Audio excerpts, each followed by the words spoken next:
ہے مشیر خارجہ سرتاج عزیز کا بھارت خود پاکستان میں دہشت گردوں کی سرپرستی کر رہا ہے۔ مشیر خارجہ سرتاج عزیز نے سخت رد عمل کا اظہار کیا ہے۔ مودی کے بیانات پر مودی کی پاکستان کے خلاف فرضہ سرائیوں کا سلسلہ جاری ہے، جبکہ اس حوالے سے مشیر خارجہ سرتاج عزیز کا یہ کہنا ہے کہ مودی کو پاکستان پر الزامات کا کوئی اخلاقی جواز نہیں ہے۔ مودی کشمیر میں مظالم کو چھپانے کی کوشش کر رہا ہے۔ اقوام عالم LOC پر بھارت کی اشتعال انگیزی سے آگاہ ہیں۔ کشمیر میں بھارت کا جابرانہ رویہ عالمی امن کے لیے ایک بڑا خطرہ ہے۔ مودی کی ہرزہ سرائی پر پاکستان کا شدید رد عمل سامنے آیا ہے۔ سرتاج عزیز یہ کہتے ہیں کہ بھارتی وزیراعظم برکس کے شرکاء کو گمراہ کر رہے ہیں۔ بھارت کے الزامات کا کوئی جواز نہیں، وہ خود پاکستان میں دہشت گردوں کی سرپرستی کر رہا ہے۔ مودی کا جارحانہ رویہ عالمی امن کے لیے خطرہ ہے۔ برکس کانفرنس میں مودی کی ہرزہ سرائی پاکستان کی جانب سے سخت رد عمل دیا گیا ہے۔ مودی برکس کے شرکاء کو گمراہ کر رہے ہیں، یہ کہتے ہیں مشیر خارجہ سرتاج عزیز۔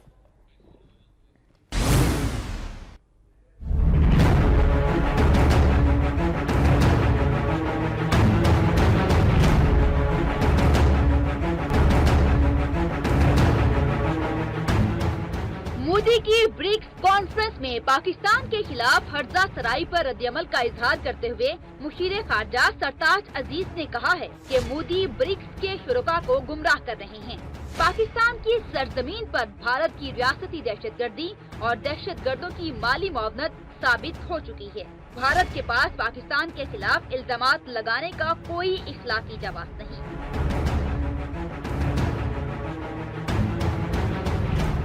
ان کا کہنا تھا کہ بھارت کشمیر میں بدترین ریاستی مظالم کو چھپانے کی کوشش کر رہا ہے۔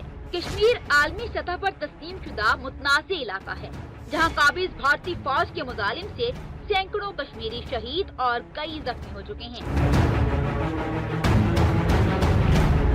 مشیر خارجہ کا یہ کہنا تھا کہ کشمیری اقوام متحدہ کی سیکیورٹی کونسل کی قراردادوں کے مطابق حق خود ارادیت کے بنیادی حقوق کے حصول کی جدوجہد کی وجہ سے بھارت کی جانب سے نسل کشی کا شکار ہیں۔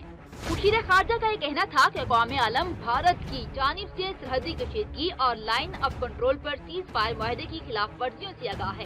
مقبوضہ کشمیر میں ظلم کا ارتکاب کرنے والے مجرم کا احتساب ہونا چاہیے۔ ہم مطالبہ کرتے ہیں کہ اقوام عالم اور برکس سربراہان مقبوضہ کشمیر میں جاری خون ریزی بند کروائیں۔ کشمیر میں بھارت کا جابرانہ رویہ عالمی امن کے لیے خطرناک ثابت ہوگا۔